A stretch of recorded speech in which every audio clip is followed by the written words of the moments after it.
I need to remember to speak to the microphone directly because sometimes I forget. Yeah, you can move away to breathe. Yeah, I like the old memes for the meme. That's getting ready for the big meme reset. Exactly. I wonder if it will stick for more than 2 days. This is actually a thing that's going to happen. 'Cause I understand that it was mentioned in the news in the US as a thing because the old people saw it posted enough. So, maybe not. I assume 1 or 2 days of classic memes in big pages. And then it's just going to go right back. And then it's just going to fade away like everything. Or it's going to only happen in places where old people hang out. You have to have the right crossover for this to work, and it's going to just be in like specific spots, I think. Yeah, I guess. I don't know if it's actually being pushed on TikTok or just I didn't hear about this at all until one of you faces. guys mentioned it. I'm like, oh, okay. Because you're not hooked onto any of these. I live a blessed life free of short form video. Yeah. It's awesome. Yes, you're living in bliss and not cursed with knowledge and tons of brain rot. Oh man, couldn't be me. I'm too good at my internet consumption. Yeah, I gotta keep Kyle clean. Keep me pure.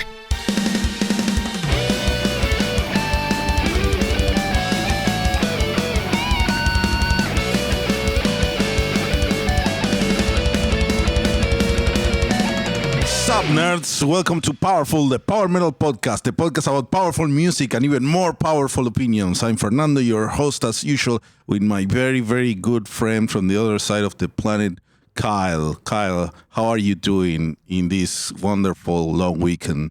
I'm doing great, Fernando. Just had a lovely Thanksgiving, enjoying my commercialization on Black Friday. I spent a lot of money before we started recording. So everything's going great. It's going great. Perfect. Absolutely perfect. That's how it should be. It's been a little while since we did a proper podcast episode. So we got a ton of music to talk about. We got live shows to talk about. Some little news items to hit here. This might be a bit chunkier of an episode than we've been trying to do recently. But, it's a holiday gift for everyone. Indeed. We have to catch up with a lot of things. We will not catch up with all of the things because otherwise we'll be here all day. But there's a lot that we want to talk about, and we wanted to start with some news, which I think we haven't done in forever, but these should be relevant enough. They are worth mentioning. They are important to us, at least. And it all flows together with a logical progression of sorts. A very, very logical progression. So, if I may, I'm going to start. You may. I don't remember what we agreed on, but I'm going to talk about it. So, first of all, the lovely band Lovebites announced a new album. It's going to be released on February 18th, 2026. It's going to be called Outstanding Power. The album art is out. Looks very cool. It's probably going to be very cool. Yeah, there's wolves, so it's fine. The two wolves are there. So, it's still power metal. Though I don't know if it's going to be a lot of triplets and nautical kind of music. We don't know anything. We just know it's going to exist and it's going to come out. And we like Lovebites, and they are, I don't know, it's cool. It's cool that it's coming out. For those keeping track, Lovebites has been going literally since the start of the band in order of the alphabet for their names of their like albums and live releases and whatnot. But we're on O now, so hey, it's back half of the alphabet. I don't know what they're going to do in in a few years or whatever when they go all the way to Z and then have to wrap around. But I hope they make it that maybe far. That's when maybe it's when the band ends. Yeah, maybe. Or they start, or they go for numbers, or start using Japanese for the titles. Who knows? Or they start calling it Alpha or something. We'll be paying attention. Then on a Japanese connection, absolutely legendary band Galneryus is finally playing more shows outside of Asia. It does not happen very often. To Latin America. Latin American only. They had played one show in Mexico many years ago, and they had played in Prog Power USA 2019. Yeah. If I recall correctly. And now once again, they're coming to Latin America, but they're only doing 2 shows. One in Mexico City, one in Santiago de Chile. What is going on? Why only 2 cities? Hey, this is a great opportunity for all 3 of our Latin American fans to go see this band and not have to all go all the way to Japan. It is much more approachable. I, for one, I'm going to Chile. I have my ticket, and I'm organizing a little trip with friends just to make it all worth it. Luckily, I can do that. I know that not everyone can do that, and that South America is pretty large, and Central America too, and getting to Mexico might also be a bit of a trip. But if you like Galneryus, look into that trip, because it might be your best chance to ever see them live. We were lucky enough, we've seen them live in Japan once. We are blessed by the power metal gods on that regard. But we want to see them more. You gotta take the chance. I'm going to the Santiago show in February. Yeah, if I can somehow make it work for this Mexico City show or the other Mexico City show that we're going to talk about, then I would love to do that. I'm not sure if I'll be able to make it work, but the opportunity is there, and the opportunity phenomenal is there. Band.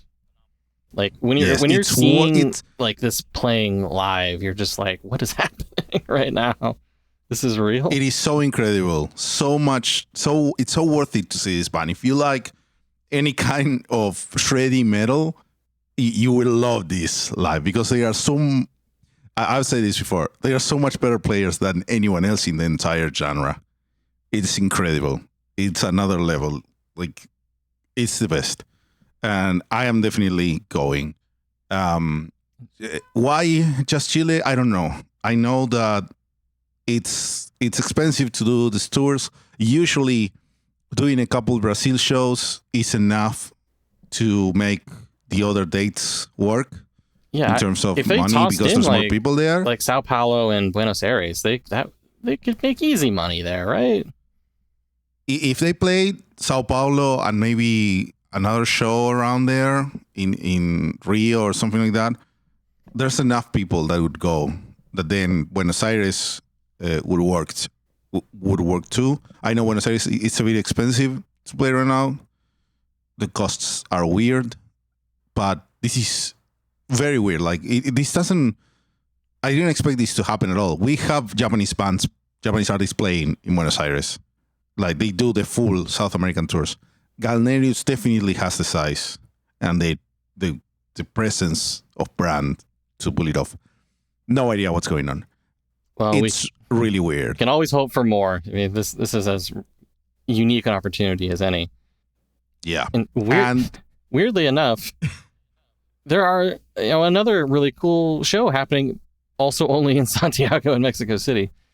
That being Rhapsody, the legends themselves, with Luca and Fabio, the lads, doing a full orchestra and choir show.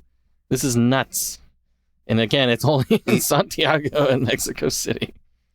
It makes no sense.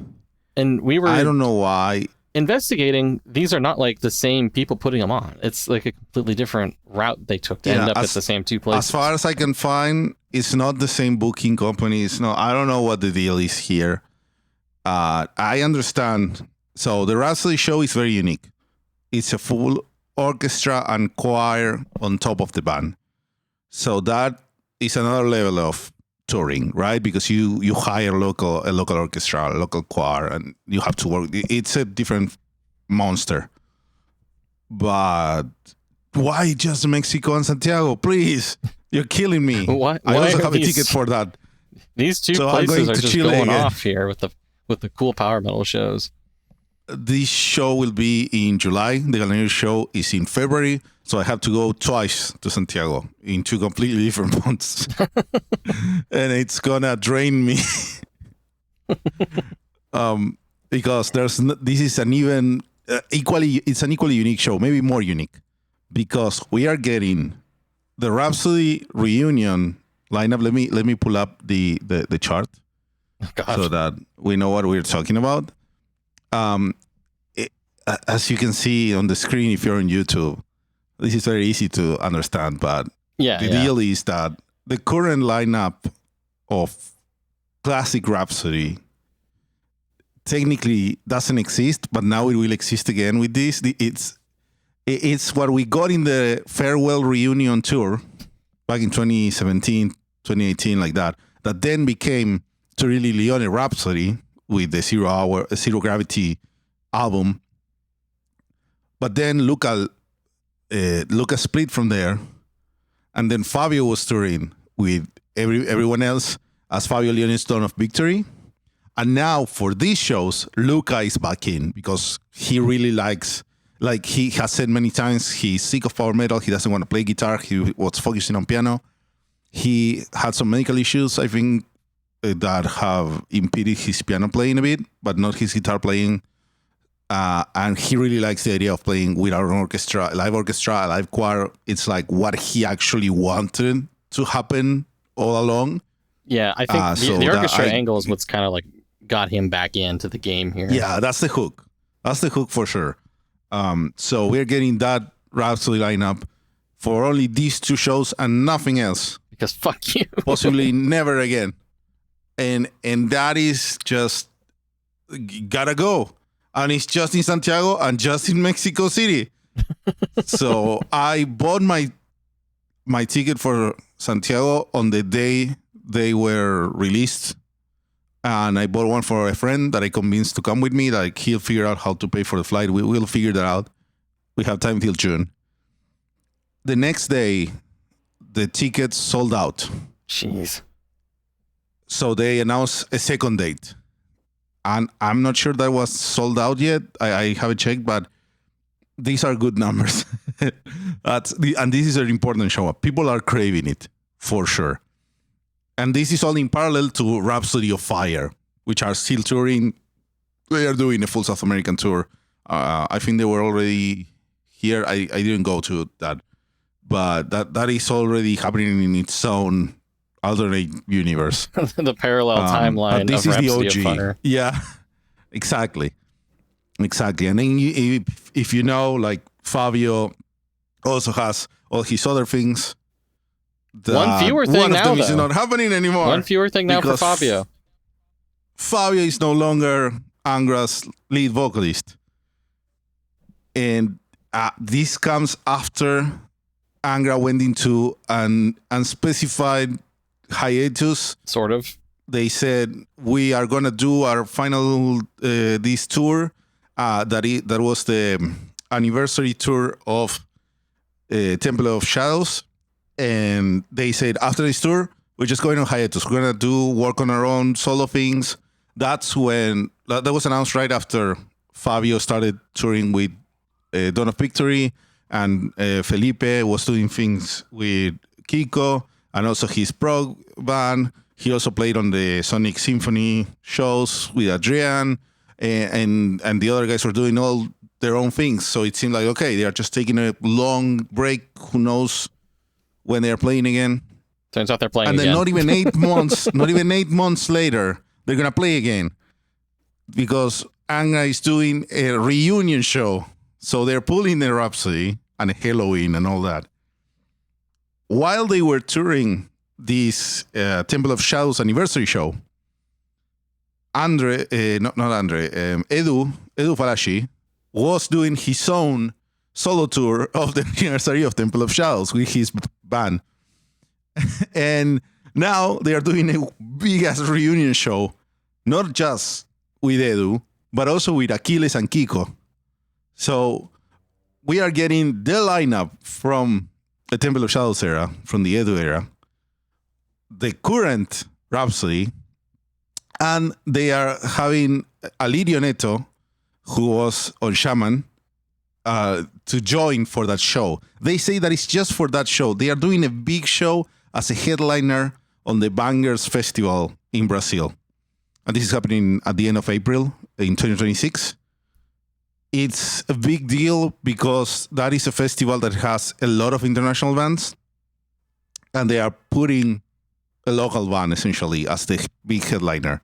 that doesn't happen in Latin America. Well, it's maximum Brazil power metal. It seems like they're really going all out with this one. Mm-hmm. It's pretty cool, but also I will have to go to Brazil. These are too many trips because this is just a one-time thing. Like I expect that this is going to become, okay, Angra is now touring and they only did the hiatus thing to be able to call it a reunion more strongly, which I really hate. Going and from it final makes me show, really angry. Yeah, final show hiatus to big reunion in under a year is a little suspect. No, it's just... But sure. It's awful. Like that is just the worst. I feel I was very angry. Angra. They no, don't do that. Don't cut that. Don't you dare cut that. Oh my god. They first, like we saw the Instagram, they cleaned all the posts, and then they posted a single image that said it was good, great while it lasted in many languages. And everyone assumed like, okay, it's now after the hiatus, they are definitively splitting up. No, it's just Fabio that's leaving. Potentially, they are just going to replace him with Alirio Neto, but they don't say that. They don't commit. They just say that he's going to sing there for the reunion. Yeah. What's Fabio going to do now? He's only got 20 other projects going on, I'm sure. He'll be fine. Yeah, because Fabio is going to have those two big Rhapsody shows. He's still touring with Dawn of Victory. And then he has Athena 21 is technically still alive. And then all the guest spots and he's solo touring. So I don't know, man. You know, what I know is that show looks to be an incredible thing because they're going to play in 3 sets. First, the current lineup with Fabio and Alirio Neto together. Then the Edu era is going to play with Aquiles, Kiko, Edu, that lineup. And then the third part, everyone together, which is like... Angra's United. Incredible. And the thing is that it's in a fucking festival. Yeah, I think it's the biggest festival in Latam, I think it said, at Bangers Open Air. It's maybe, possibly. It was like, I don't remember, like equivalent to $140 per day or something insane like that. Don't quote me on that. Go search it. But the most annoying part for me is that, okay, I have to fly again to Sao Paulo to go to this BS festival. You're getting all over Latin America next year. Look at you. And Seven Spires is there as well in that festival. But on the other day. Oh, no. So if I go, I have to go to 2 dates. So I have to get the ticket for the 2 dates. Aren't they going to be at Epic Fest? You can maybe see them there if that comes together. That would be good. But also seeing them in Latin America is different. Yeah, of course. It's very different. Of course, right. And also Epic Fest is still I don't have it in the bag yet because that's also very expensive. The flight, like now I have to balance like 5 trips. Yeah, you're a busy boy next year. 2026 is a hell of a year for metal. It's looking like. Suddenly, power metal is it's a very expensive taste. I feel like it's is this part of the all these bands that were really big in the scene like 20 years ago are having their like comeback moments here. Yeah, 100%. I was thinking, Fabio does all these things, all these guest slots. You could get him as a guest slot on your own album, like something you just released, or maybe. Yes, imagine because finally, this is where this was the reason we've been doing the podcast. This is what it's all about. It's just for me to tell you all that I made an album again, a power metal album, and just to shield it here. It was all a long con. Leave a comment about how it feels to get got. Get got, yeah. If you're here, like this, we played you. All the news, the interviews, it was just to get you comfortable. And now, bam, I made an album. Yes, the rug has been pulled, the curtain has been lifted, and most importantly, the new album, At the End of Hope, has been released by Eons Enthroned. How do you now? How do you personally feel to have this behemoth finally done? I mean, it's the greatest feeling because it took forever and it was so much work and it was killing me. And I was literally at the end of hope, but we finished it and it came out. Very innovative of you to name your album after the recording process. I think I've been doing that every time so far. It just so happens to reflect my life with each of the things that I've released. I remember that time when I was playing with tanks and at the end of hope is finally out. Yes, and this is a concept album based off of the Mandalorian wars that are the prelude to the Knights of the Old Republic games. So this is it's Star Wars, but it's deep Star Wars. It's not canon anymore. Star Wars. This is not canon. This is not even Legends, technically. Because I don't know how canon it was, because Knights of the Old Republic are the only games that were not made by LucasArts. They were made by a third party, back when all the Star Wars games were exclusively done by LucasArts. But also, everyone thinks these are the good ones, the best games. Yeah. So it's all good. Have not played them. I played the first one. I apologize in advance. So this comes from our lyricist Greg. He started going crazy at it, and other members of our band played them. And I just asked a lot of questions, read a wiki, and make sure it all makes sense musically. And if the lyrics are wrong, find Greg and ask him. I don't know how accurate they are, but they are fine. Like, it's a cool story. There's a story there. Concept albums. We talked about concept albums forever ago. If you want to listen to that episode, you can find it there. And everything I talked about back then applies to this album. Like, it has to be coherent, cohesive, musical experience. This is intended to be listened in full. The individual songs mostly work by themselves, but to get the full experience, you are supposed to listen to the whole thing. It's 39 minutes long. Approachable. It's pretty lean and mean. There's no instrumental intro. There's no interludes. There's no narration.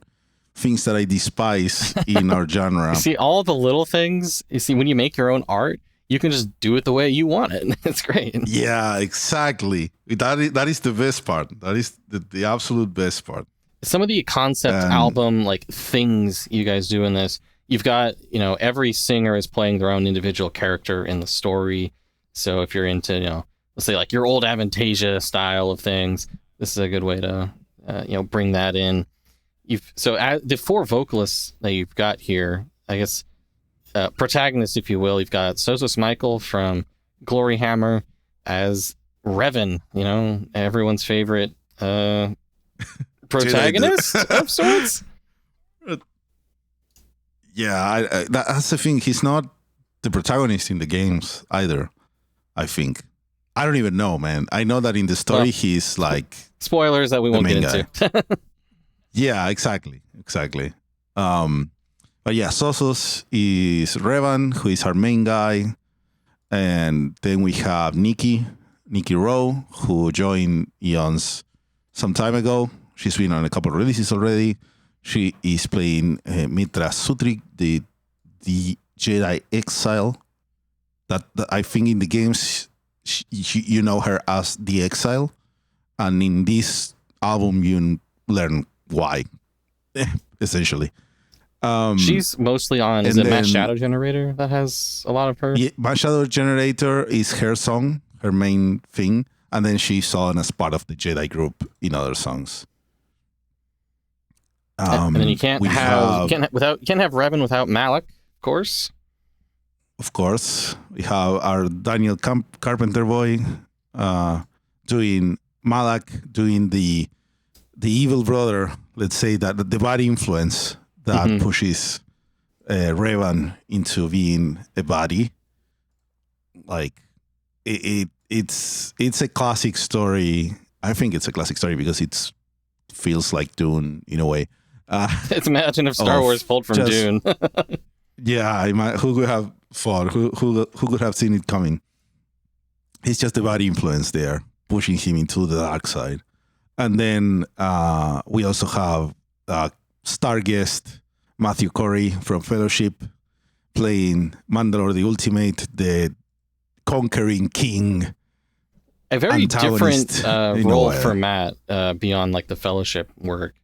I'm so used to like, you know, all the twinkly happiness, which isn't really what you're going for here, strictly speaking. Not at all. It's 100% cast against type. We were hoping to see some reactions from Fellowship fans on how they felt about it. But everyone is just like, "Oh, this is great." It's just happy. He's just happy to be here. Yeah. He doesn't. He does sound different though. Like he was very interested in trying to sound different in this different role, essentially, because none of these songs are like overtly happy sounding, and he adapted his performance to that. Yeah, I think a favorite of mine on the album is Skies of Malachor, which basically is like the Sozos and Matt duet with like, you know, cool power metal. Yes, and that is a favorite of many people. I think it's Soso's favorite as well. Like, when he was doing like a stream of the album, he mentioned it was cool getting to work with Matt on that.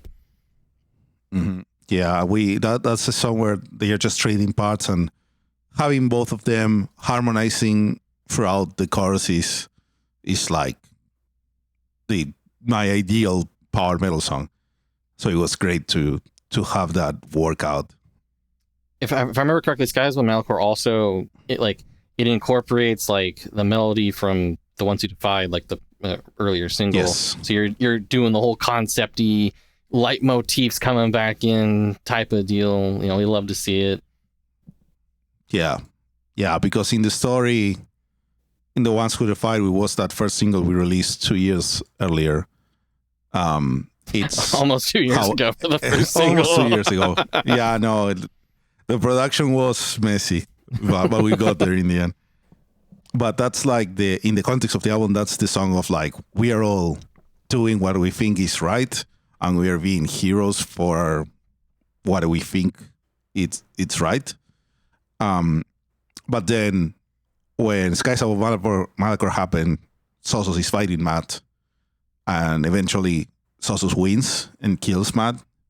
And while technically you can see that as the correct thing, the righteous thing, the hero defeated the antagonist, that's also the beginning of him going a bit too far with it. And so we hear that callback to that heroic theme, let's say. But in a different context there. But in a different context, and then it gets twisted into what's going to happen next with my Shadow Generator and the wars to come. Which, spoilers, is not nice. Yeah, with this being like what's essentially like a prequel to, you know, the game, it's basically just like, bad things are happening. It's not like a wrapped up happy endings of a story. Not at all. Not at all. Like, this is all backstory for the actual story of the games. Right. I saw some people that went to play the games after listening to the album and were like, wait a second. Oh, this is not the game. Like, no, this is just... Yeah, like, this isn't an adaptation of KOTOR itself. This is not an adaptation of KOTOR itself. Yeah, it's events that are referenced in both KOTOR 1 and 2. That's where they are referencing stuff that happened in the past, and that would be the contents of the album, which we think are really cool, and they were never explored in media of any kind. They are just mentions of the battles and some of the things that then we just made into a sort of musical story. I would say don't get too hung up on the story. It's more about the music. Right. And musically, you feel like you guys are drawing, you could say like essence of Gloryhammer and Dragon Force getting thrown in here. What other sorts of things were you going for there? There's a lot of old Dragon Force because many of us are very, like, we want to keep listening to old Dragon Force. So if Dragon Force is not making all Dragon Force, then we'll do it Exactly. as much as we can. The intro of the song For Mandalore, I swear, sounds almost exactly like the guitar tone. It like almost matches it perfectly. Yeah. I studied a lot of old Dragon Force for this album, for the production and the songwriting and everything. And For Mandalore is very overtly that intro. It's just, oh man. I really like Fury of the Storm. I really like all those songs. How can we do that? And I think we got pretty close without just copying a song, because we don't want to do that, right. Obviously. Visions of War has the big shredding solo with multiple parts just going crazy. And then in Skies of Malachor, it's a bit more modern sounding overall. And then we just, for the second half, we go a bit with our other influences. It's not full Dragon Force all the way. Yeah, there's a lot of ex-Japan in this. You've also got Beyond Light and Darkness, which is, we'll call it the weird song of the album. The weird song, yeah. So that's we really like Lepros and Muse song, and you cannot stop me from making it. We surprisingly, a lot of people have told us that they really like that song, and we did not expect that. We expected it to be for the more power metal crowd that we have reached so far to not like it, because it's not power metal. It's more proggy, weird thing, even though the chorus is pretty standard. And people really liked it. We went there with, like, Sosos is doing vocals that are not his usual. Like, it's not what you would hear ever in Gloryhammer, but it's stuff that he really likes, and with this soft ethereal voice that he can do. And then we have Dan playing the we need to kill everyone guy. Dan's vocals are a sticking point for me on the album, because it's very much not standard power metal vocals, I'd say. I know he's got more classical training and whatnot. I think he fits best on Beyond Light and Darkness, just because it gets away from that standard power metal style. Yeah, that's where he shines for sure. And we worked very hard on that to really pull it off. And I think it works. I've had people that don't listen to power metal tell me that that's their favorite song on the album. Makes sense. Which was surprising. Yeah, but it's still surprising because it's not a very standard. Like, you have to like prog, I guess. I don't know. That was my mindset when we were working on that song. And all the scenes are very based on Lepros, the drums as well. There's even a section with just electronic drums. You have it, which like, on the album itself, it's sandwiched in between Once You Defy and Skies of Malachor, which are maybe two of the most, like, power metal songs on the album. Yeah. A little sandwich there. Yeah, and it's the only time the energy drops in the album. So it's good that it's halfway through, and it's not a ballad. There's not a ballad in this album, a true ballad. It's just a moment of lower energy that might feel a bit confusing at first, but then it slots you in, and then it goes into high energy. It's the most dynamic song in that sense.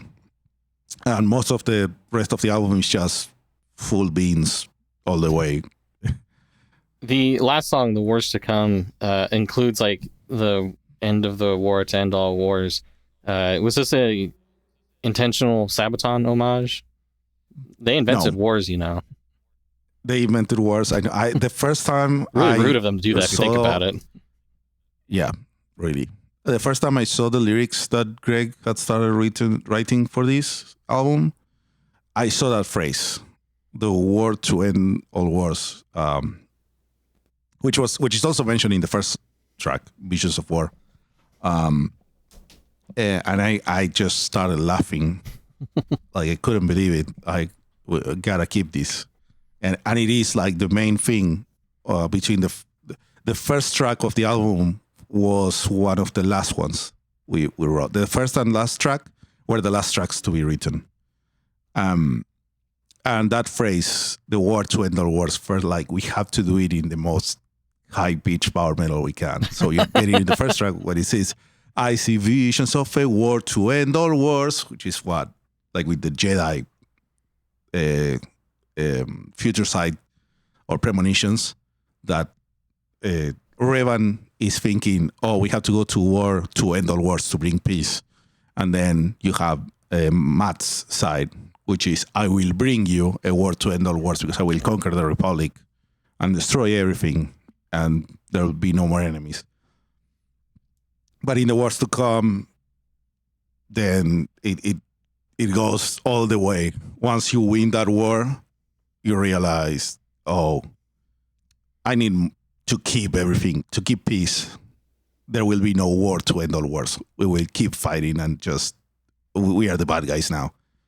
Yeah. Which I know it's a pretty bleak ending, but that's just how it is. You can't have an end. You can't have an end to wars in Star Wars. It's literally in the name. Yeah, there's no star. Everybody gets along. Yeah, no, it's a bit brutal in a way. Like there's at the end of the album, there is no heroic characters. Everyone is a bad guy, which I thought was very cool and refreshing to see in a concept as a story. So it was cool to find the musical ending to that, which is slightly unsettling, but also the new status quo. And if you let it play and it loops, it matches very nicely, which is a happy accident. All right. I'm quite like the album. Obviously, I'm biased because I like to see my friends doing cool stuff, but I think the general power metal audience will like it too. It's just a shame you guys are bad at marketing, and this will stay within a niche audience. We are so bad at marketing. If anyone listening is good at marketing and wants to work with me, send me a message. Find me. I need a marketing person. I don't have a big budget, but I was gonna say, we can work something I don't think out. we're gonna pay this person. buy you lunch or something. Yeah, it's not gonna be exposition. That's for sure. All right. Yeah, we did the album. I don't want to talk about your album forever. I know you could. I could. I do want to keep us somewhat on track. Yeah. Let's talk about something else. Well, we can keep things, concept album-y and spacey. I think that makes sense. Yeah. Yeah.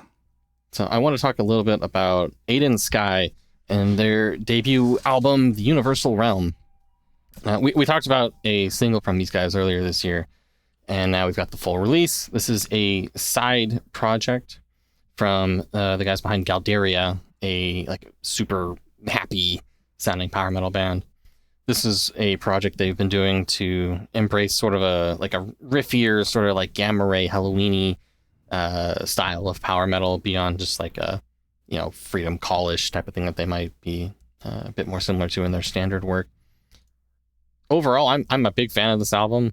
I think was thinking it's more like Halloween-y than the actual Halloween album that came out this year. Like the first song, really? At least for me, the first song on the album called The Universe, it has these big these big screams and whatnot that sound like old Kai Hansen stuff that really sucked me into it. Or perhaps more gamma ray than Halloween-y, I suppose. But the Kai Hansen of it all is definitely there. Yeah, it's more gamma ray, I would say. Go ahead. In sections, like there's, I think that there were moments where he went to more of a rock area, like a slower kind of thing. But it was a good vibe. Overall, it's a bunch of different vocalists, or was I crazy? Yeah, it's 2 or 3 vocalists fitting with the whole the concept of the album, which it's something about expanding your mind and going to the stars. I haven't followed the whole lore. I actually don't ask me about that concept. I have no idea. They did put up a some videos or whatnot, like showing what the lore of the album is, if you really want to dig into it there. But big brain stuff. It's a cool listen. It's not like Alderia, I would say. It's I'm not like, I remember the latest Calderia album was not what we expected, but also this one is just also completely different to that in vibe. Yeah, I like the different styles that these guys are able to work in and I think be pretty successful with, whether it is like the almost Eurobeat or the super happy sounding stuff, or this a bit more shreddier style. It is able to work all on its own. Yeah. Some highlights for me as far as individual songs. I mentioned the first one called Universe, Kingdom to the Stars, and Beyond the Vortex of Time, I think, were singles. Those are great too. One of the deeper songs of the album I really liked was Land of Paradise. Just like a super quick, super like uplifting one that I really loved as well. I like the title track. I think that was my favorite, Universal Realm. Towards the end there? No, wait, is that? Yeah, towards the end. Or was it Illumination? Oh, now I'm doubting myself. Universal Realm, I think, is more of an outro, I think. Yeah, it's Illumination then. Yeah, Illumination, that's the one that I like. 4 minutes, yeah. I was not looking at the track list. I was just listening to the music as usual. I need to take notes. I will learn someday. Sorry. My main notes these days is just clicking the check mark on Spotify, but it's better than nothing. Yeah. All right, so hey, if you want that more old school power metal style, definitely give Aedan Sky's album a go. I think they said they're also working on more Galderia while they're at it. So busy boys over there. Nice. Looking forward to anything these guys do, because it's always worth checking out. Definitely. So far. Now, I want more good times and more jolly vibes. So I want to talk about Terra Atlantica and their new album, Oceans. Oceans. I gotta say, I did not listen to this full album, but I did listen to the single that they released. The Land of Submarines. The song of the year, dude. The Land of Submarines. Song of the year, I guess. So maybe. I feel like I can't talk about Terra Atlantica like objectively anymore. No, we can't. We're ruined. We're tainted. Yeah, exactly. Because when we saw them live at Epic Fest, it became this magical moment of good vibes and supporting each other that even when music might be more on the like mediocre side, it puts me back into that place that I was at and the magical moment that was that live show at Epic Fest. So I feel like they've like pulled away at some of my like layers of cynicism I might have as a music listener of so many years, where it's like, even when something I'm like, this is kind of stupid, but damn it, I'm enjoying it. It works. This might sound like backhanded praise, but I did really have a good time with Oceans here. We had such a good time at that show. This is the kind of thing that usually just happens when you are younger and it's your first time listening to something or going to a show or something, and you assign this feeling to a thing, and then you're like, I will never feel that again. So all the new stuff sucks. Well, no, that happens. And it happened to us. We're old as fuck. It can still happen in 2025. Imagine that. I was not paying attention to Terra Atlantica at all before that show. And I only paid attention to that show because, well, we were there, we were covering it, so I was taking photos. But also, two of our friends were really hyping it up. Like, they were really into it. And then it turns out that everyone was into it, so you get into it too. It was magical. I think the part of why the narrative around that works so well is because of the conflict with Majestica, which is like by far the more popular band, especially with Tommy Johansson.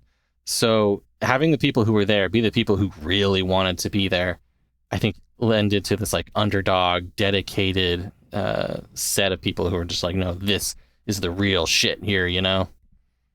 It was a critical mass of true fans in a good size venue for the amount of people that were the true fans, and some people that were just there to check it out. And it just gets to you. It's infectious. Yeah. So all of that energy then now comes back around as I listen to this album, and all of its silly nautical nonsense, which, you know, be something I wish for sure here. Like Hoist the Sail, one of the singles, has this like full-on SpongeBob folk interlude. Another one, Caribbean Shores, starts getting this whole like dance number in the middle of it, and it's like, this could, like, the cynical side of me would be like, oh, this is just, you know, trying to get like some silly viral meme type of thing. But then the more lighthearted part of me is like, no, fuck it, this is fun, I'm gonna have a good time with it. Is it stupid? Maybe, but I don't care. And I feel like that's the right way to go into this. Now you mentioned that, I remember I listened to that song because I checked, and it was the actual SpongeBob song that they used. It's not similar. It is that same song. I remember checking that, but I didn't listen to the rest of the album. I think it was a time where people were mentioning it, and I just happened to be on. It was a single release or something. Yeah. One of the, it works. I don't know if I want to call this a point of criticism. So they have a song called Through the Water and the Waves, which, you know, feels like an obvious Through the Fire and Flames homage, which I feel like if you're going to be a power metal band and name a song Through the Water and the Waves, you have two angles you can take. One, you can go the complete opposite of Dragon Force and make it like an acoustic ballad, which some guy actually already did. There is a like acoustic version of Fire and Flames called The Water and the Waves. But the other angle would be to just do a Dragon Force song. Yeah. And they didn't really do either, which kind of annoyed me. It's a fine song on its own, but I do wish they leaned into the joke one way or the other harder than just making it the title. Yeah, who's gonna make Through the Air and Winds? Yeah, and James Cameron maybe. And then James Cameron, yeah, the bravest pioneer. Oh my God! You seeing Fire and Ash next month there, Fernando? Yes, I'm going to the stupid IMAX because it's the same. Yeah, it is the same. Like, the stories are not good, but the graphics are awesome. Exactly. And so it's worth it. Like, seeing those movies in IMAX is amazing. Yeah. I don't remember the plot later, but it looks so good. Worth it. But anyway, it's the best tech demo. You know, Terra Atlantica, you know, the James Cameron of power metal, as they call themselves. Yeah, friend of the show, James Cameron.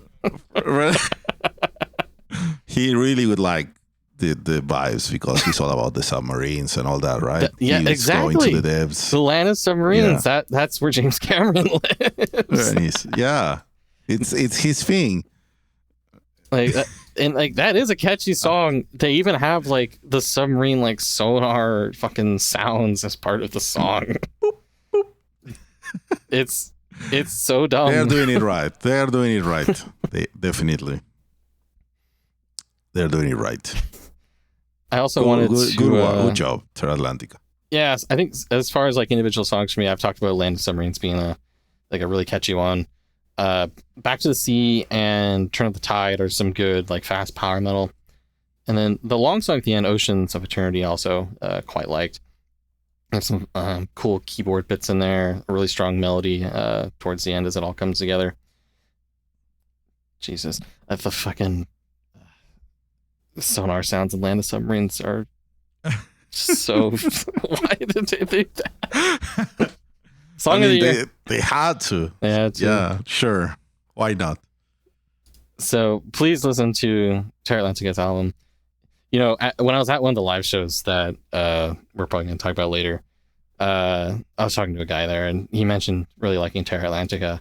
And me being able to be, I've seen them live. It was awesome. Yeah, really adding to my my power metal street cred. Oh man, that's incredible. that you met someone that actually listened. Their fans exist, damn it. No, that's great when that happens. That's great. That's great. Oh my god! You know what's also great? What might be Japanese power metal. more Japanese power metal? Oh, more Japanese power metal. It can't to be do a stopped. complete 180 The land in of vibes. submarines to the land of the rising sun. I will find a To way the to make land this of- connection. Sure, but Unlucky Morpheus released Gate of Heaven. Unlucky Morpheus is an awesome band. He's one of those big guys in power metal, for the power metal fans at least. And the first half of the album is not very power metal, but it's very good anyways. And the second half is very power metal, and it's very good. And my favorite song is a re-recording they made, which is funny.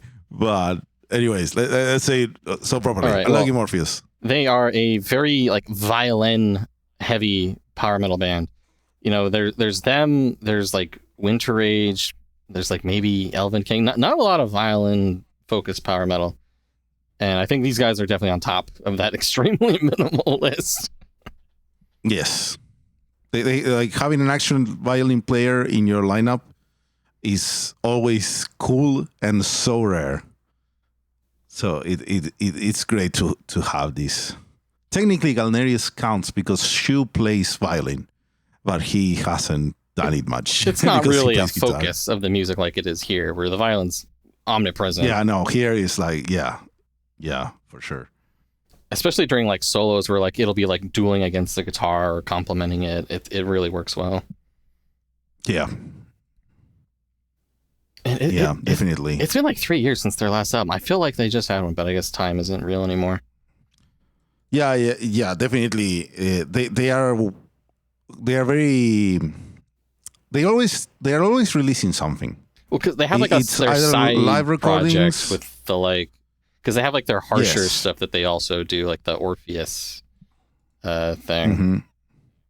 And the violinist has released a bunch of covers and stuff as well, which she works with many of the same musicians. Their singer And Fuki then gets around too, I think. Foki is just she just shows up wherever, and so it's great. We love to have the stream. So I want to say, what did you think of that first half? Because I was listening to the album and I was thinking, man, Kylie's gonna ask, where is the fast? Where is the speed? There's plenty of it.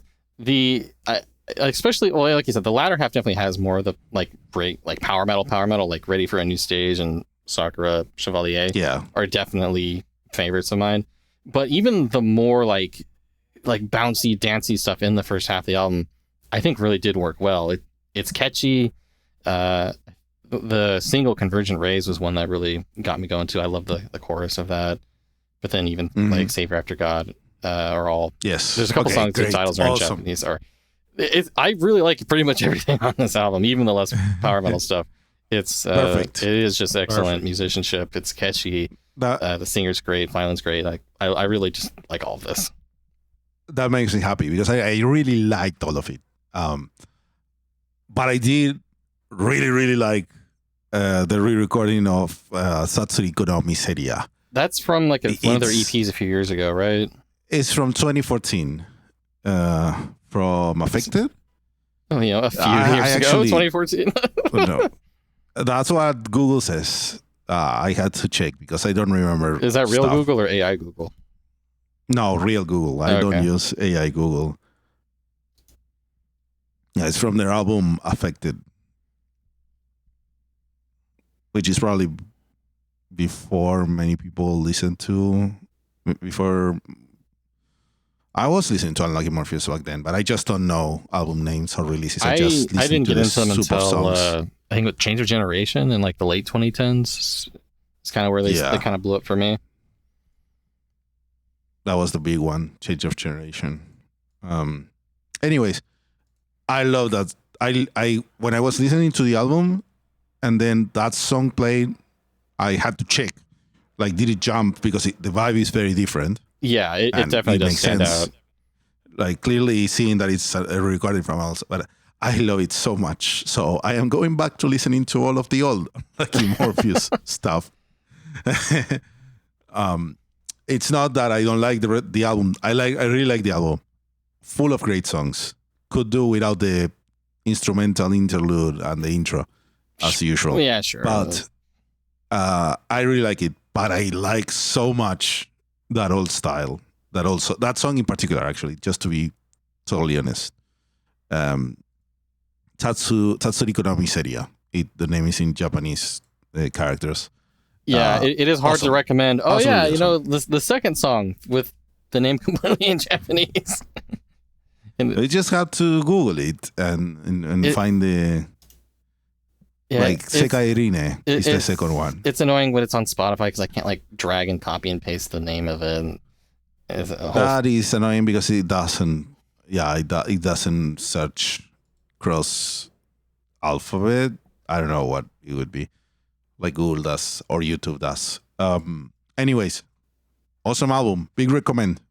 Yeah, when I thought this album wasn't coming out for another like couple of weeks, and then when like yesterday. I was like, all right, gonna listen to some stuff to prepare for the podcast episode. I'm like, oh shit, Unlucky Morpheus is out too. Oh no. But, I'm glad I took the time to listen to it because I'm like, oh damn, this is really good. Yeah, it's totally worth it. So good. So good. Great stuff. Not the only great stuff that released recently. Yeah, no, end of November, pretty banging time for music, it turns out, right now. Yeah, seriously, because we have a new release from the proctastic, if I may say. I don't know how else to describe it. Moron Police. It's weird as they call themselves. Yeah, it's so good. They released Pachinko. They had released Pachinko Part 1, one of the songs, as a single. And that already hooked all of us. Not that we weren't already hooked, just by knowing it was Moron Police. And maybe it's just the kind of people we interact with, but there was a lot of hype for this for a long time. Like everyone was waiting. When is Moron Police dropping a new album? When is this happening? When? Yeah, this was a difficult album for them to make because their last main album was in 2019, I think. So this had COVID and life and death. As their drummer passed away a few years ago, and I think that sense of loss is definitely a part of this album as well. There's like a very like melancholic, emotional core to this whole album, even when there's tons of wacky stuff going on. Mm-hmm. Maybe that's me reading into it, but I no, you can feel that. You can feel that in the album. Like the album takes you from many let's call it, I don't want to say just emotions. That feels like too simple. It's a trip. It definitely is. Like, this is an emotional odyssey of an album. An hour long, 14 tracks, every genre known to man being involved at some point, more or less. Yes, they go for everything. I like that. It's interesting because I saw it and I'm like, oh, it's 14 tracks, right? So my first thought is, this is a long boy. But it's an hour. It really flows, though. It's not, and it flows really well. But if you look at the track listing, all the songs are wildly different lengths, right? There's not a very uniform thing. There's 3-minute songs, 2-minute songs, 11-minute songs. Yeah, halfway through is the Big Boy Pachinko Part 1, the like nearly 12 minutes, which is like there's a 51-second track. I could not have told you that from listening to it. I just listened to it in one go without looking, and it's just a perfectly paced masterpiece. Yeah, I don't get it. So like we talked about Eons doing like a concept album thing. Now this is a concept album as album. You will listen to it all the way through in order. You will be confused at what the story is, but it doesn't matter because you'll feel it. Yes, I will not pretend to know what actually happened lyric wise. Well, the devil turns him into a pachinko machine in Tokyo. Okay, that makes sense, I guess. and stuff happens, I think. Stuff happens. But I could feel the trip. Like, getting to the end was rewarding. It felt rewarding. Well, the last song in particular really is Giving Up the Ghost. And it does the concept album thing. You know, it brings back all these lyrics and melodies from earlier in the album. And it really feels like a perfect capstone to the whole thing. Yes. Yeah, definitely. This is so good. I don't know how to talk in detail about it. There's so many instruments, so many styles going on. Yeah, like, are you gonna get like a saxophone jazzy thing? Are you gonna get like a soft piano thing? Is there gonna be some like explosive like blast beats in the background? Is it gonna be some, you know, pop hook? Yes, is the answer to all of this. And I have one critique. When I started listening to the album, I wasn't a fan of the sound because it's a bit too compressed and distorted. And that really caught me off guard when I started listening to the first track. And it was still annoying me a bit for a good while.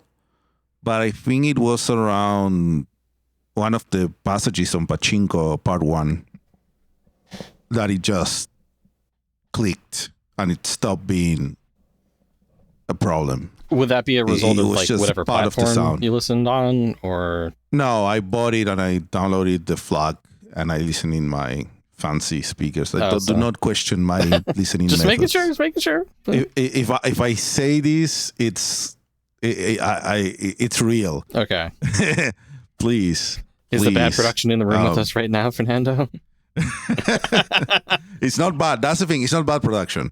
Like, it's pushed loud, but there's a lot of sections that are not.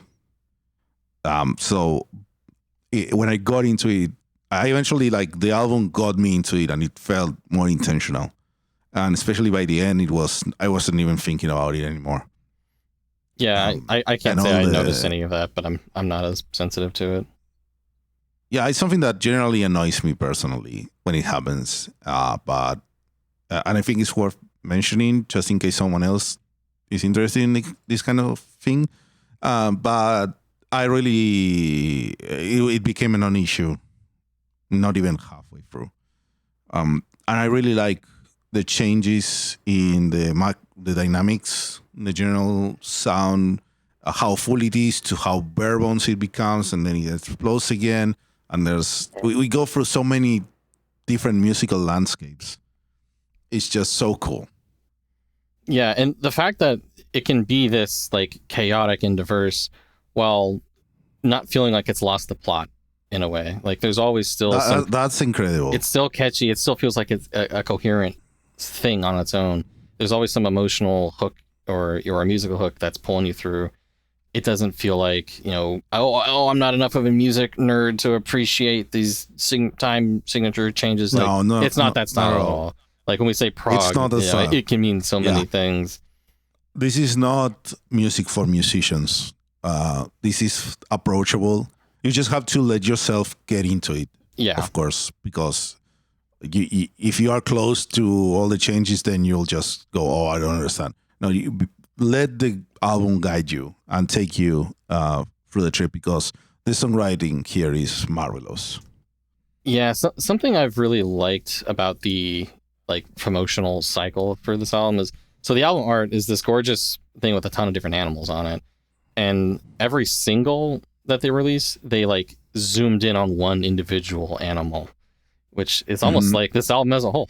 It's a whole piece of an album with so many different wacky things you can focus on, but altogether, and the album works.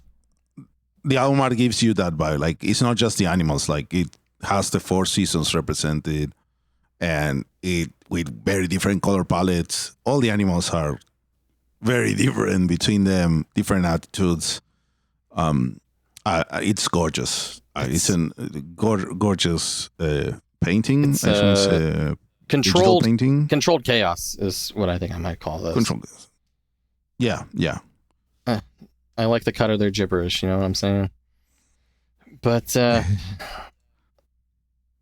if if I had to like pick out individual songs, it feels wrong to pick individual songs on something like this, because like it is very much intended to be a listen all the way through type of thing.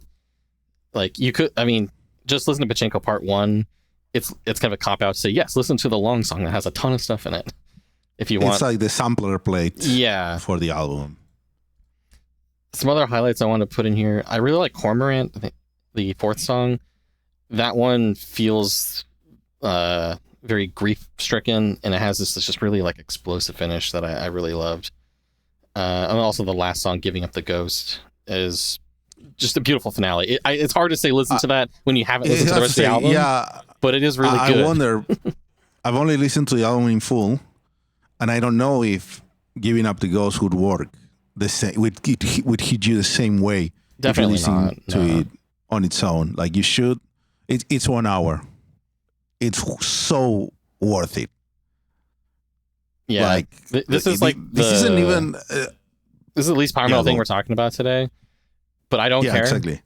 Listen to this album if you like music. Which if you're enough of a fucking music, nerd to listen to a podcast. You like listening to music? Go for this. Like this is not power metal. This is not in Metal Archives because it has nothing to do with anything. You should listen to it. Just check it, please. You will probably enjoy it and most likely love it, like we do. Album of the year, and then check out the rest. It's possible. Everything is possible.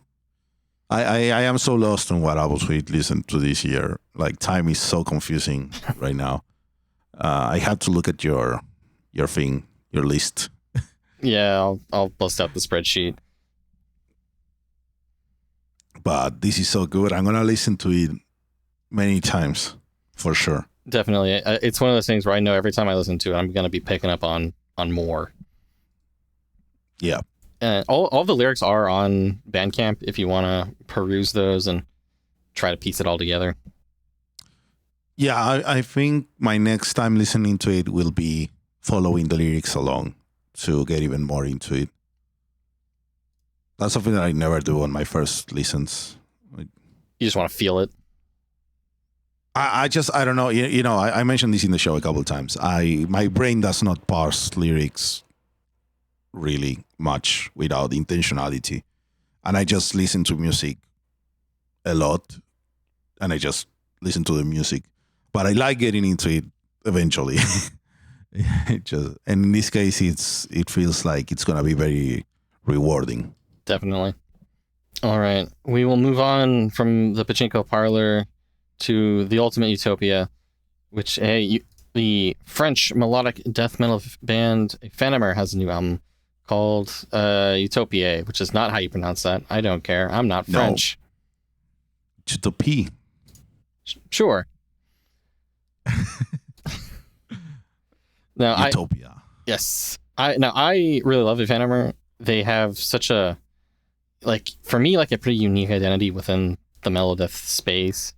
Their album from a few years ago, Procopton, I think is like a 10 out of 10 masterpiece. This is an album that I've been waiting quite a while for, and it takes I think an interesting direction where it feels much more like directly classically influenced. This feels like melodeath for the distinguished gentleman. You know what I'm saying? You probably don't, because I don't think you listen to this album. I sadly did not listen to this album, but I'll take your word for it. Yeah, one of the singles, like the description of the video, used the word like polyphonic more times than I need in the description of a metal song. Oh, but that is weird because all the music you listen to is polyphonic.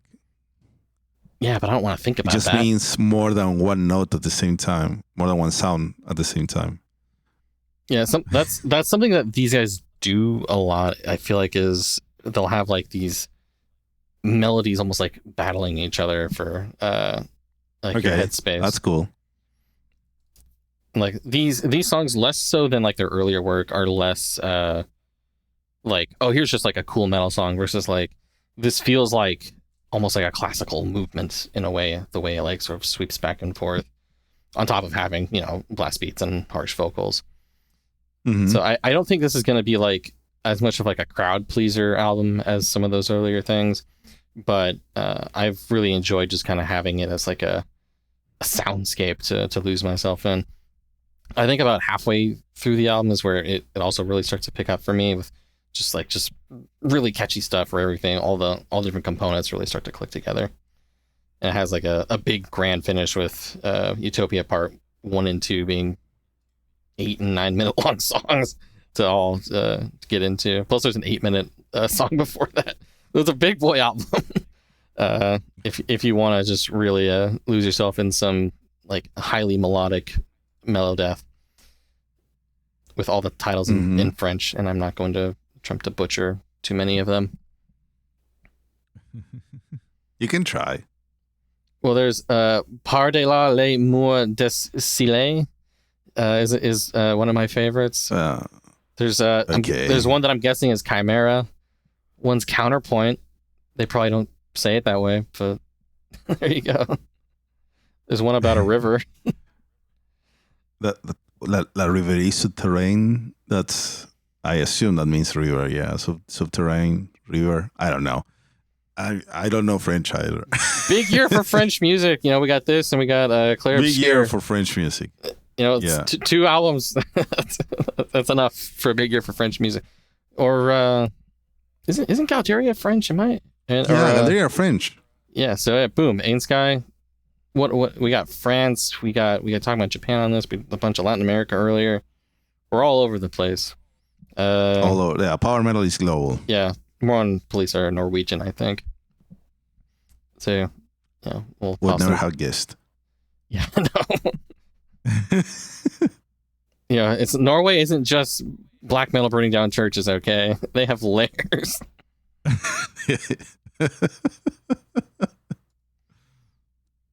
But to wrap it up on Aephanemer, I think you should definitely check it out.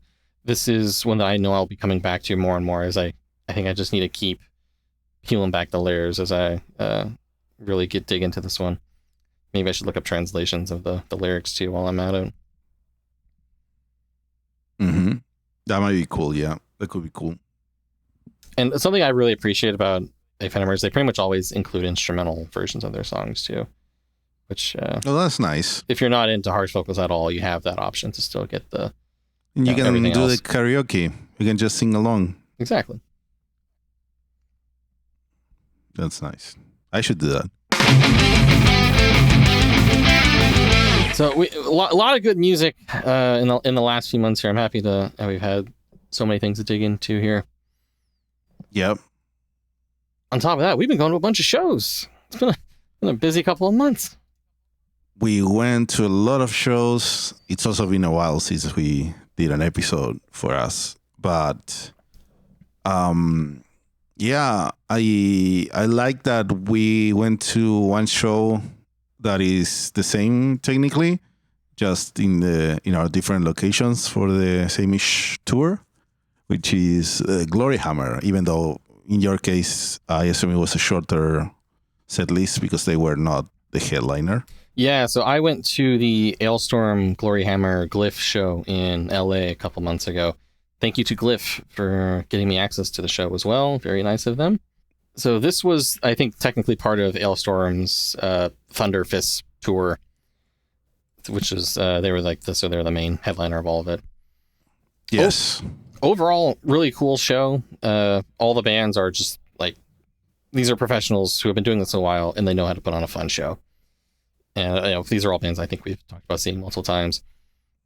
Glyph are being like the up and comers there. I think definitely won the crowd over. I was talking to a random guy there who's like, yeah, I just started listening to him this morning. This is really good. I'm like, yeah, right? How about that? Nice. It works. I'm like, yep. Yeah. I think I also shield Eons to him, so don't you worry.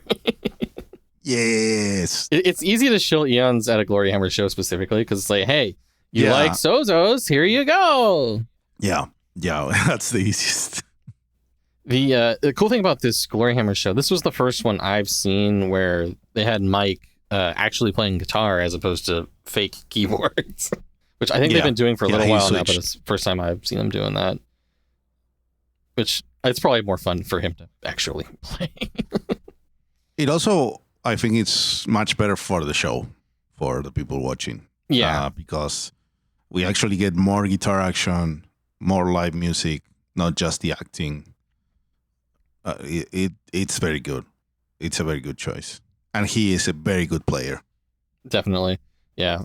I liked having like the back and forth guitar stuff that they're able to do now that they have 2 on-stage guitarists playing. I'm glad they made that change. Mm-hmm. Yeah.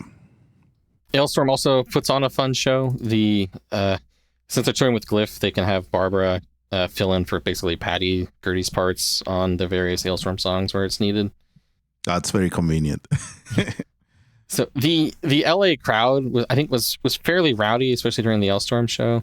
And I think the song that went off the hardest, maybe I was reading into this, but I'm pretty sure that everyone was going nuts for Mexico, which, in LA in the year of our Lord 2025, celebrating Mexico, I think, is a lovely thing.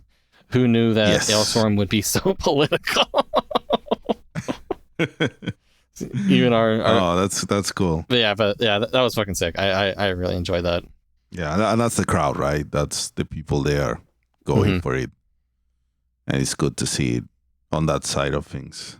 Definitely. And how about you? Because your Gloryhammer show was they were headlining, correct? Correct. It was just Gloryhammer with a local opener that just did some rock covers. But it was a big show, 15 songs, their first time in South America. It was a relatively small crowd in comparison to other bands. Like the place was not sold out, but it was just fans. People were crazy. There were people lining up to get into the venue very early, and it was one of the hottest days of this spring. It was insane how hot it was that day. And people went crazy and they loved it. 15 songs. They did for, I guess, Gloryhammer fans would know, there's the Spanish version of the single He Has Returned. Ya regresó. Ya regresó, which I translated to Spanish, if I may take the credit. Did you try to like tell people that at the show, or just like, hey, did you know? No. I'm just that meme in the corner. It's like they don't even know. Yeah, that's how I felt when we were at the Sabaton show too. Yeah, but anyways, like sadly they didn't do the full song in Spanish, but they did what the anime bands would do, which is only sing the second chorus in Spanish, and people go crazy for that one. Of course. So it was a good move, and people just love the show. It was a great show. They are very good at what they do. So it could have been a bit louder, but it was very good. I was thinking the number of times you could count where members of Eons Enthroned have been in the same room as each other. What, count on one hand, maybe? It's crazy because I've seen Sosos twice now, thanks to him touring with Gloryhammer, and that's the Eons member I've seen the most. One time at Epic Fest in that first time, and now here in Buenos Aires, and that's it. That's wild. And Matt was there, but he's like a guest. He's not technically on the band, but he's like a recurring character. We'll call it recurring guest. And I met Matt again, and then no one else because everyone lives so far. It's a problem. We couldn't even get together with William this time from Brazil, but hopefully it will happen at some point. We had a great time. They didn't have a lot of time in Buenos Aires. The guys did a very smart thing, and they went early to Chile and enjoyed Santiago for a bit, touristing around. That's a beautiful city. Then they came to Buenos Aires on the day of the show, and we just hung out the night before. We hung out a bit with Sosos, with Mike, and with the rest. They were treated to the delicious Buenos Aires ice cream. Awesome. Which was we went to have one with Mike, and he got it, and he first told me, I think this is like top 5 best ice creams I've ever had. And he started telling me of some memory he had when he was a kid. This awesome ice cream, blah, blah. And then when he finished it, it was like, no, this is number one, which is a big win for Another Buenos Aires and Argentina. Coronación de Gloria, dude. Another Coronación de Gloria. Yeah, yeah. and the guys really like the show as well. And the passion of the legendary Argentinian crowd, as usual. Of course. Yeah. It was a great show. It was great to see them finally be able to play here. It wasn't sold out, but hopefully that will grow. The fans were like true fans.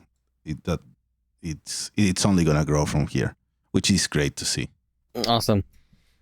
And then, speaking of people living far apart, it's like it's like distant worlds, you might say. Yeah, you could say that. And I went to the Final Fantasy Distant World show about a month ago, which is like playing like a whole symphony and whatnot, playing music from the Final Fantasy series. And this is like a concert series that's been going on for a good while, I think. And they update the set list to reflect different games or composers that they want to focus on, between like Uematsu and Soken and all of that. So I hadn't seen this before, but Final Fantasy is legendary within video game music stuff. So the one that I went to, the main focus, like half of each set, was stuff from Soken, who so like Final Fantasy 14 and 16. And then they also had various songs from other bits of Final Fantasy. So like obviously some 7's going to be in there, but then I think some 4, some even 13 got in there, some like 8 and 9, really covering your basis of this long running series, but with multiple songs from like 14 and 16, along with bringing out the vocalist Amanda Aken, who is like a main vocalist on some of those songs as well. It is pretty cool. And overall, I really enjoyed the show. Obviously they finish with One Winged Angel, because of course they do. Yeah. And then having the entire concert hall shouting Sephiroth, because of course. Yeah, that's so much fun. Yeah, that is great. I love that they do that. I saw Distant Worlds back in 2013, when they came to South America, to Buenos Aires. It was such a great show. It was a different set list. I think Final Fantasy 14 didn't exist back then. Yeah, or at least it would have been when it was still shitty or something, I guess. When it wasn't the biggest popular game that everyone is playing. So it was more older games themes, but some of the general themes we got the same. It was so good. It's so nice. And I've heard the sentiment online recently, which is something that maybe people should talk about more. There's a lot of people don't think about classical music, or think it's like a weird thing, a thing that you don't participate because you're not in the sphere of classical music. So you wouldn't go to see an orchestra casually with the average person. But they would go see a video game concert. But this is the equivalent. This is just going essentially to what would be a classical music show, because you're going to see an orchestra perform a bunch of pieces that are just mostly instrumental, and most are composed and use the instruments of these old school classical, and that's where classical and opera should be the gateway to classical, more general classical music, and opera should be video game music, because a lot of video game music is that kind of music. It is funny that like this kind of like modern nerd shit can be that gateway, because it was the classical music was the nerd shit before by the snobbiest of nerds. So it makes sense to me, and it should be. People should take that extra step, right? You really love Distant Worlds live. You love the sound. Go check out other orchestra shows. There's obviously more video game ones, so that's the easy pick. But also go try other things. You might find new things that you will probably like a lot as well. A good one can also be like when they do movie screenings with live scoring of the music. That can be really cool too. I did a Jurassic Park one. That was really awesome. I saw the original Star Wars one. It was just majestic. Seeing Star Wars with the live orchestra playing, incredible. And it really, to take a small tangent, it really made very apparent in that movie something that I hadn't realized ever. I watched this movie and listened to the music a lot. There's a lot of long sequences on the original Star Wars that have no music at all. Well, it is still a movie. That's something that people are talking. No, but I mean, like the whole battle of the Battle of Yavin, the battle with the X-wings, and oh my God, we have to get into the trenches of the Death Star. There's a good chunk of that has no music. And in my when brain, they're first starting up me. The fight, when it's I think they're just kind of feeling each other out. There's less music. It's usually more dramatic moments where they're. There's a whole sequence that I noticed because suddenly there was no it was very obvious with the orchestra when all the orchestras just turn around watching the screen instead of playing, and then when they come in, it's so much more impactful.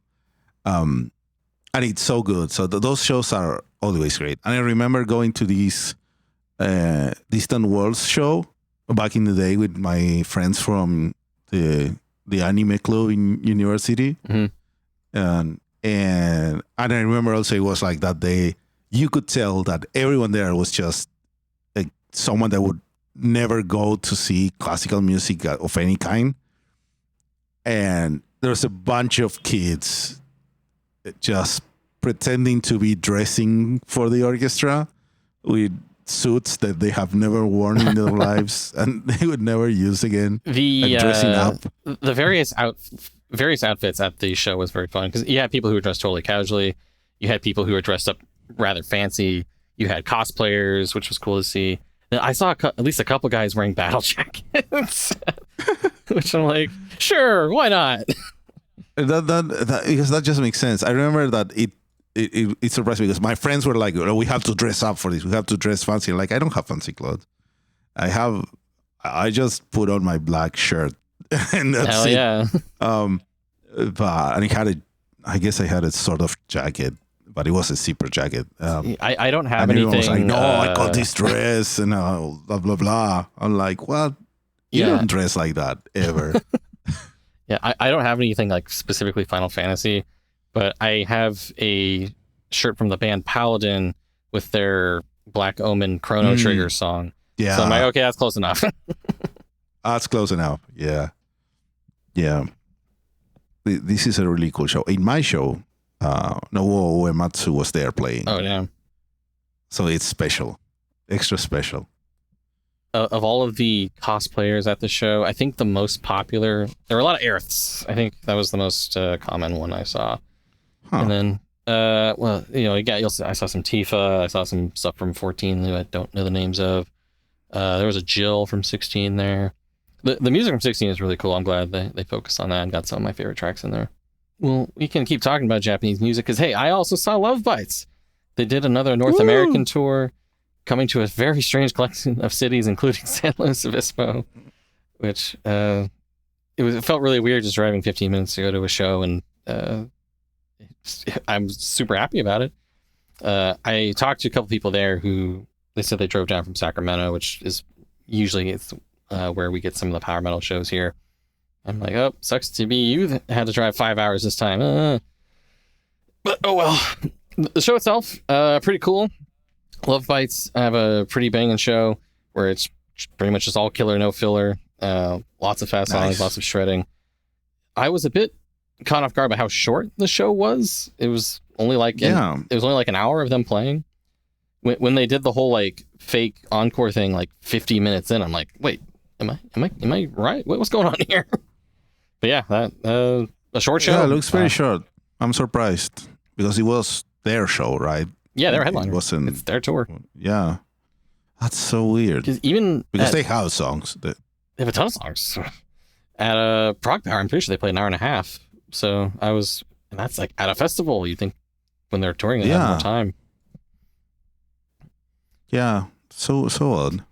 They put up a like behind the scenes thing, or one of the guitarists did, of like, oh, here's some footage from our travels in the U.S. And almost all of it was New York and L.A. Like they went to other places. I think the one other place that was on there that wasn't New York and LA was just like a random Buc-ee's that they stopped at in the middle of the country. So shout out to Buc-ee's. Shout out to Buc-ee's. They probably didn't have days off in all the other places. Perhaps, yeah. Yeah, because a lot of times you're touring, you play a show, you finish the show, maybe sleep for an hour, and then travel to the next show. Yeah. And when you have the day of the show, you just eat and sleep, and then you have to set up and prepare already. Or they just went for the meme popular thing, and that's it. The US is just New York and LA. Everyone knows that. Everyone else can get fucked. And the Buc-ee's in the middle of the road. Yeah. The road stop. Yeah, that's it real doesn't America. Count if it's not the giant one. It has to be the giant one. The show itself was very good. I'll also say shout out to Edge of Paradise, the opener. They were fine. I think I also saw them open for Dragon Force a few years ago. I liked the song they did that like used the Requiem for a Dream melody, because that's just always going to be a banger. But they had a good performance. They kind of I think won me over more as the show went on as well. I envy you for seeing Lovebites again. Yeah, I was utterly shocked when they announced that they were going to do another U.S. tour. Because like the Japanese bands, they don't play non-Japan very often. In fact, they actually just did it back-to-back years. I hope that more bands follow them. That Lovebites clearly understands that they can have an audience outside of Asia, which I think comes from the fact that when they started the band with the bass player Miho, you could hear that it was much more Western influence than all of the other Japanese metal bands. And hopefully that happens more and more. And hopefully they get here. Like, when is the Lovebites South American tour? Yeah, come to Brazil. I am not in Brazil. All right, well, you got plenty of other shows going on here. I got plenty of other shows. For November, I went to a show a week, which was really cool. About it, I spent a lot of money. So to make it a bit quick, I saw Azeroth. They were playing an anniversary show like everyone is doing for their first album. I think it was 25 years in this case. Yeah, 25-year anniversary of their first album. This is a band that started in the 2000s in Argentina doing power metal, but that was very shortly after. It was the tail end of that style being in the mainstream, with even Rata Blanca, the big band, going a bit off. And the band in 2018, I think, it was revived by the founder and bass player with a new lineup, and they did new albums, and they have one of the best live vocalists in power metal today, which is Ignacio Rodriguez. He is awesome, and it's the main reason I keep going to see them over and over. They are quickly becoming the band I've seen the most. Nice. Because they also opened for a lot of the power metal shows. Like when I got to see Angra, they were opening. They actually toured with Angra from Brazil, which was really cool because it's probably the biggest power metal band right now here locally.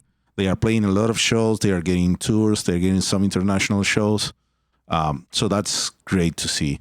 Awesome. And they are amazing live. And I went with some friends that haven't listened to power metal since back then.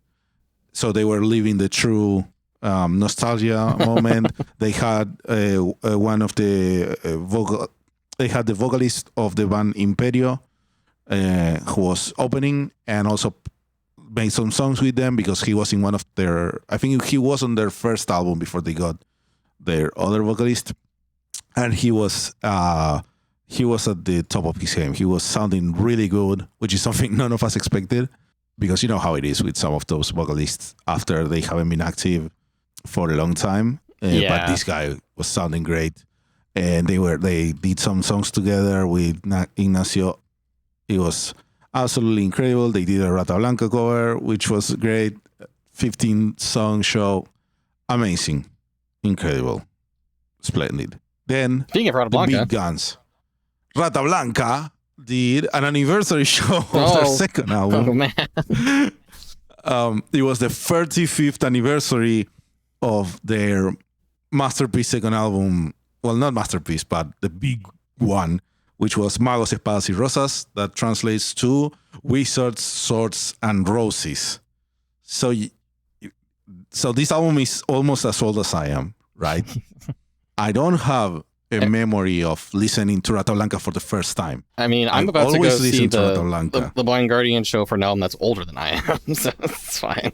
Yeah, but I want to say that I grew up listening to this. Like, I don't have that cool story of how I found power metal, because it was the regular music, one of the regular kinds of music that was popular at the time, thanks to Rata Blanca, which I know a lot of people that listen to us don't know about, because, well, Rata Blanca was super popular. It was the most popular metal band in Latin America and in Spain for a while. They never broke out to the rest of the world because they just sing in Spanish. And especially back then, that means no one in the rest of Europe listens to you. No one in the States and Canada listens to you. Mm-hmm. Not in any way that was meaningful. So I like to reiterate to all these people that listen to us in this English-speaking sphere that power metal was happening here in 88 and onwards, like in parallel to Europe, thanks to Rata Blanca. They were doing the style that's a continuation of Deep Purple, so it was hard rock and power metal, mostly hard rock, but many of their main hits, especially their biggest song, which was the opening track of this album, La Leyenda del Hada y el Mago, the legend of the wizard and the fairy. Incredible power metal. The song doesn't even have a chorus, and it has a sick guitar solo that everyone knows and everyone tries to learn. It's like your benchmark to guitar playing is if you are can you play that solo, or have you not reached that level yet? So it's a big and deal. This was mainstream. It was a big deal, and it was true mainstream. And they played this incredible show at this big venue, because this was the 35th anniversary, because they are touring all the time and playing maybe the 3,000 cap venues like very regularly. And this was the big guy, 17,000 arena. It was spectacular. They played 22 songs. Out of those 22 songs, 19 are hits. This is how good this band is. Jeez. Like, we had such a good time. Went with some friends. The place didn't sound great, to be honest. That sucks. That 17,000 cap arena is clearly not as good for sound, but the lights were great. And it's the first venue I go to in Buenos Aires that has air conditioner.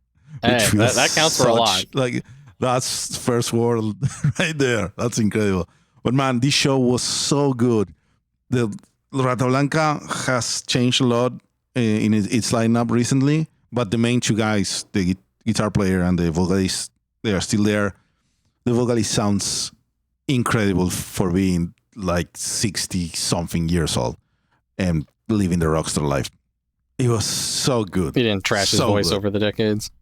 He carried it very well, and I think for a while he was a bit rough, but now he's just awesome. And he's singing these super high notes without stopping, like it's nothing.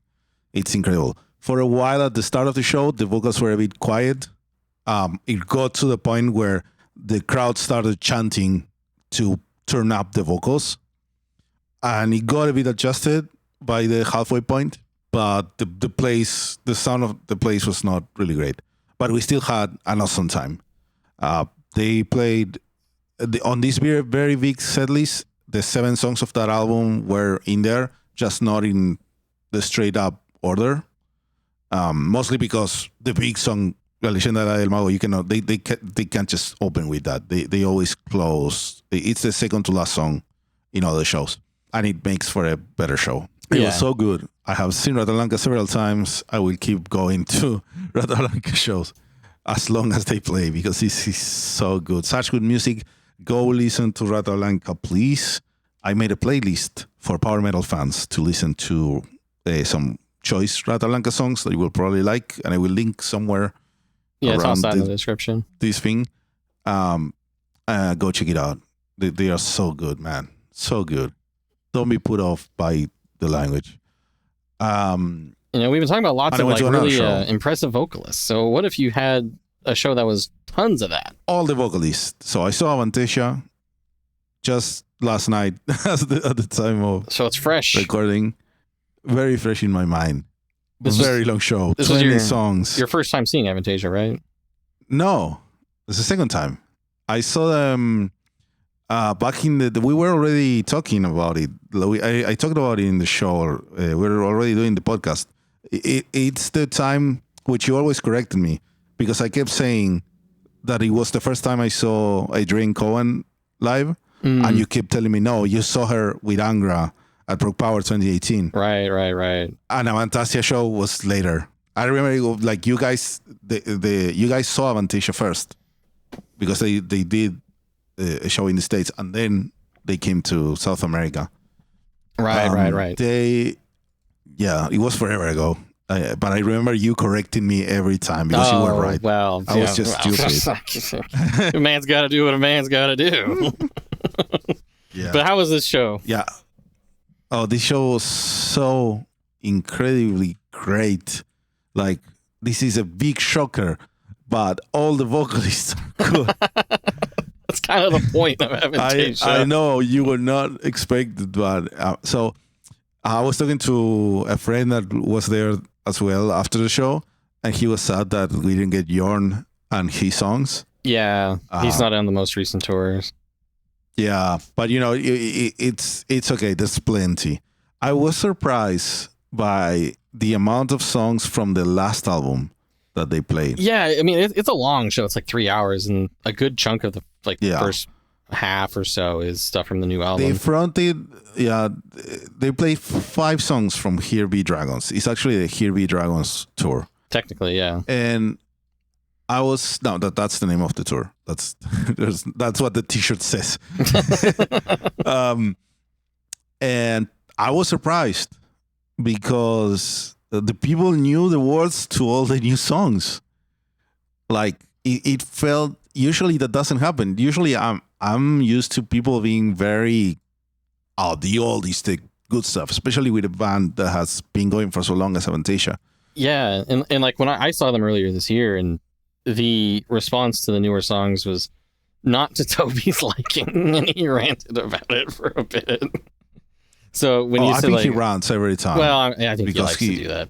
Yeah, because he talked about it. He said the little spiel, like, people say the new album, blah, blah, blah, they want the old thing. But I like doing the new thing as well, because when you do it from the heart, that's when it's good, it's cool. But people ate it up, like every single song. There was not a song that was not hype for people. It was packed.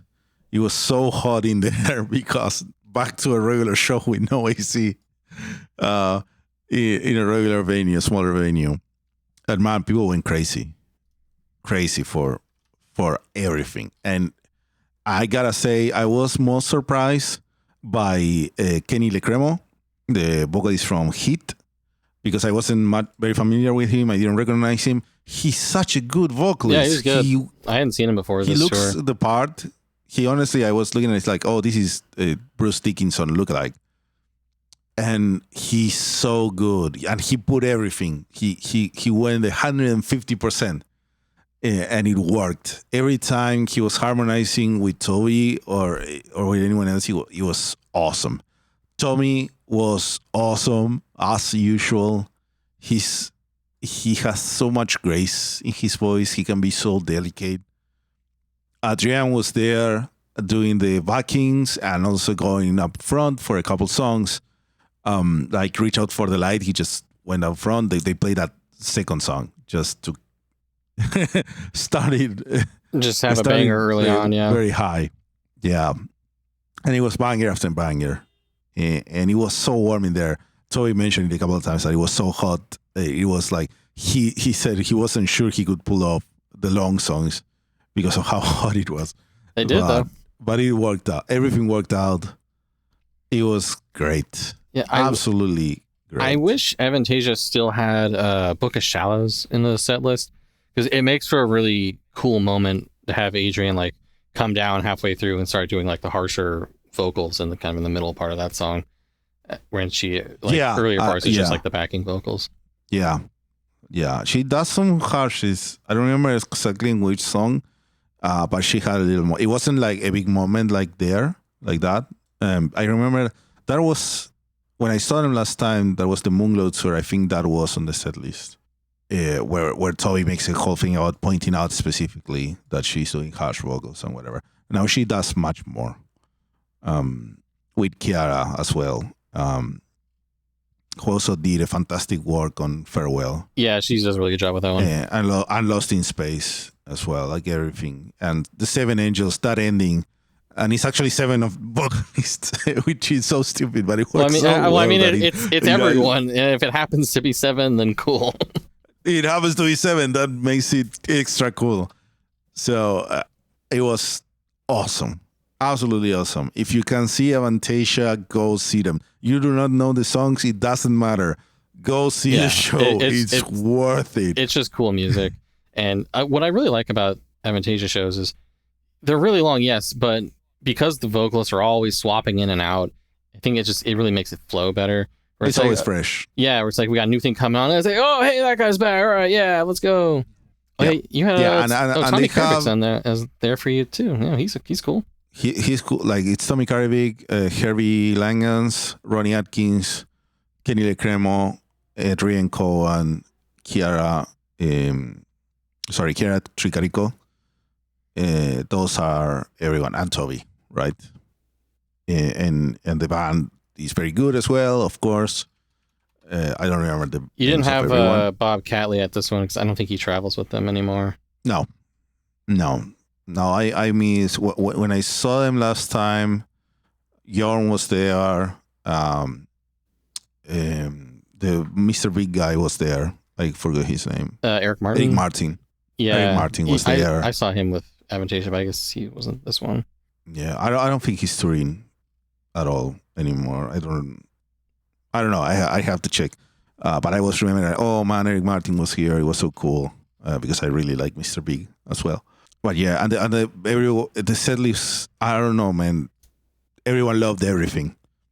Hey, that's great. They covered a lot of the material from many albums because they did a song from the Metal Opera. They did a song from Ghost Lights. They did a song they did a couple of songs from the Wicked Symphony. So not just new stuff. Yeah, I mean, and people like the new stuff. They hit almost everything except for like Mystery of Time, which is a good album. I wish it got more representation in their live shows, but they do get almost everything in there. Great stuff. Great show. Go see it if you can. 100% recommended. Yeah, I don't think they're ever coming back to North America, but probably everywhere else, maybe. Everywhere else. Maybe that little trip to Mexico. That you should look into it. Just check it. Just look at the numbers before you completely discard the option. I know that it's not a possibility for everyone, but brush up on your Spanish. Brush up on yeah. Always can come in handy in many parts of the world. All right. Well, I think that's everything we wanted to get through on this here episode. A lot of music, a lot of live shows, plenty of cool stuff in the world of the power metals and everything else. And we kept it right on 2 hours almost. More or less. Under 2 hours. Yep. So we didn't go overboard. We made it. We did it.